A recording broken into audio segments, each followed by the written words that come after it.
Nakulong na yung bahay mo, pwede ba fire ulit? Ayan, gaganda ng tubo na yan. Tapos pag may upuan, dapat may upuan ka doon. Para pagka... Para maganda yung loob. Walang problema sa upuan. Plastic ka muna. Yung nabibili naman yung may foam na ano. Meron. Meron sambing nakapom. Salas.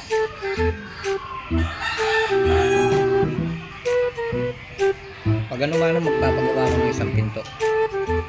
Ang kwarto ko, isa na lang yung pinto na ano. Harapan mo ha. Kwarto lang. Sa kwarto lang. Yung bahay niya, bay. Lima yung kwarto, ang laki. Kaso yung pinto isa lang.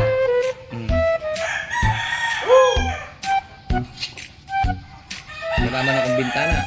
Patay. Ganun yung bahay niya. Saka si gumawa.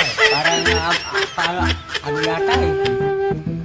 Wala man akong bintana, wala man kaming upuan. Basta puro sa samiento kami natutulog.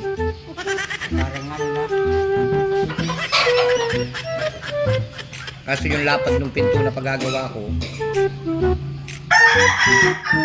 300 by No. 50.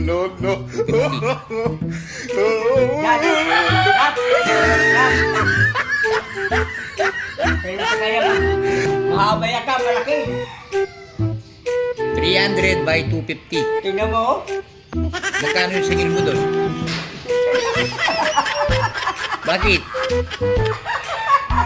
Ano ba? Ano klase? Ano ba? 300 by 250. Dati yung nubenta lang ang pito harapan. O matikan po, lapad yan. Tapos yung taas pa, ng puta. Lampas pa ng mansion yata na yun. Tapos paggawa ko yung balitang. Marunong ka rin magbalitang, no? Ano? Kahit anong klase ba Yung balitang, Yan. Napaisip yun. yung balitang ko naman, ang taas. Dami, laga mo yung elevator. Magano pa yung elevator dapat. Pilipin yun sa pakan. Yung balitang ko naman, 100 meters. Pataya na yun.